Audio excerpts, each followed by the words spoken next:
आणि आता आमदार दिलीप मामा लांडे हे दाखल झाले आहेत। आणि केंद्रीय गृहमंत्री अमित शहा आता अहमदाबादमध्ये दाखल झालेले आहेत। ही थेट दृश्य आपण या ठिकाणी पाहतोय।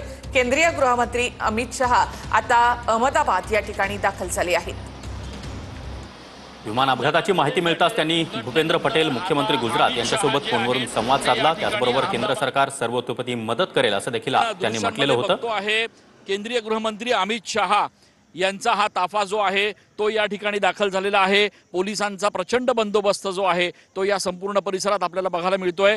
गुजरातहून लंडनसाठी रवाना झालेलं एअर इंडियाचं जे विमान आहे ते या ठिकाणी मेघानी नगर परिसरात कोसळलं आणि त्यानंतर झालेल्या दुर्घटनेमध्ये अनेकांना आपला जीव गमवावा लागलेला आहे। या सगळ्या दुर्घटनेनंतर आता घटनास्थळी केंद्रीय गृहमंत्री अमित शहा हे देखील दाखल झालेले आहेत आणि आपण दृश्यांमध्ये बघतोय की कशा पद्धतीनं हा संपूर्ण अमित शहा यांचा ताफा जो आहे तो आता घटनास्थळाकडे रवाना झालेला आहे।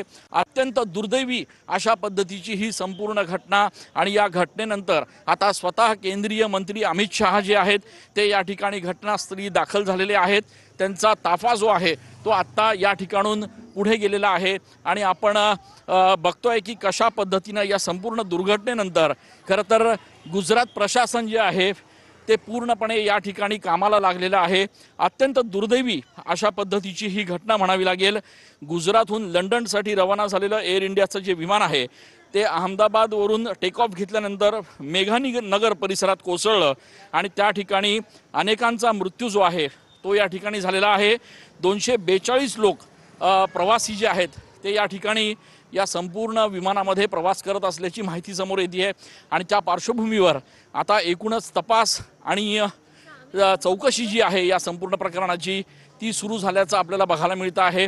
केंद्रीय गृहमंत्री अमित शहा यांचा ताफा आत्ताच या ठिकाणी घटनास्थळी दाखल झालेला आहे आणि एकूणच या संपूर्ण प्रकरणाची चौकशी असेल, या संपूर्ण प्रकरणाची माहिती घेण्यासाठी केंद्रीय गृहमंत्री अमित शहा देखील या ठिकाणी